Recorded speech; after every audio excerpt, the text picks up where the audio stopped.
Emergency and a reality check on how concerned you should be and what you should really do to protect yourself and your family. We're seeing a rush to buy those face masks, and TJ Holmes is here with more on that. Good morning, TJ. All right, let me try to make it plain here, Stray. I have one surgical face mask here between the two of us, between me and Tom. He's sick, I'm not. Who should get the mask? Well, your natural instinct is to say, give me that mask. I don't want to catch what he has, but I should be begging him to wear it, because him, the sick person wearing it, better protects me, the healthy person, as if I were wearing it myself. So all these masks are floating around out there. Which ones do health officials say you should use?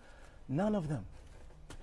As coronavirus fears sweep the country, many are turning to protective face masks, hoping to keep the germs away. Gwyneth Paltrow, Selena Gomez, and Kate Hudson among those posting pictures of their face coverings while traveling. But not all masks are created equal, and the surgical face masks that many people are turning to for protection from coronavirus likely won't protect you, according to health officials. These types of masks instead are recommended for people who are already sick, because they're designed to prevent a person from spreading germs from sneezing and coughing. But there's another type of mask called an N95 or respirator mask, which the FDA says has a very efficient filtration, keeping out 95% of airborne particles. But health officials only recommend these for healthcare professionals who are in constant contact with sick patients. I think people see a mask and they see an illusion of protection, that if they put the mask on, it'll somehow block viruses from getting into their mouth or nose when they breathe.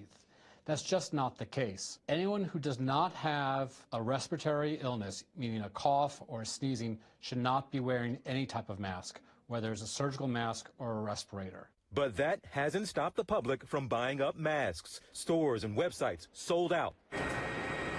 ABC News gaining exclusive access inside this 3M factory in South Dakota, where they're working around the clock to meet demand.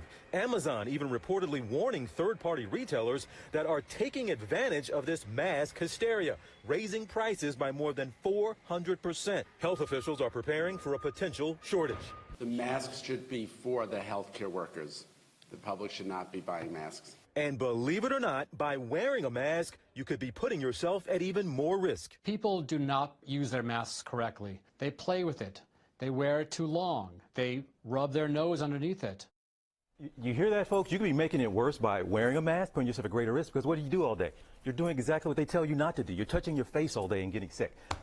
Let's put this graphic up. They got a lot of attention. People had a lot of fun with it, but it's from the CDC. It's an official graphic from the CDC that shows all these different facial hair styles and telling men how this could actually keep you from wearing your respirator correctly. I mean, there's a side whiskers, a mutton chops, a Zorro style, a soul patch. They have all this.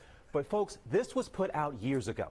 This was not for coronavirus. It is for people who actually do work in industries where they need to wear respirators. So that's a serious graphic. It made the rounds. It kind of confused people, like, so we need to pay attention to this? But it does, Dr. Jen is going to speak to this, it does show the seriousness of this matter of wearing these masks the right way.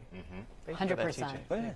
And Dr. Jim, welcome back. And we talked about how sick people should wear the mask, but outside of sick people, there are some others who should be wearing a mask, and who are they? Yeah, so we remember, and Robin, when you had your stem cell transplant, you know, if someone is a transplant patient, they have a weakened immune system, of course, that's going to be individual case-by-case basis, you know, to wear a mask. That is a very small percentage of people, okay? As TJ said, we use surgical masks in hospital settings or even, you know, out in the public on sick people, okay? Viral particles, coronavirus and influenza, to name two, go right through that mask, okay? So if you say, well, then why is it helpful in preventing this way? Because people coughing, sneezing, spewing large particles out into the room, of course that's a barrier, but they can go right in. That's why they're not helpful. What I want to show you guys is these N95 respirators. There are a bunch of different styles. These are what we use in hospital settings for healthcare providers. They have to be measured for your face. I went through this process. It took several attempts, different sizes, different models, to actually find the one that works for me. They have to be put on properly. You see the two elastic bands there. One has to be high on the head, one has to be around the neck. We're seeing people wear these incorrectly.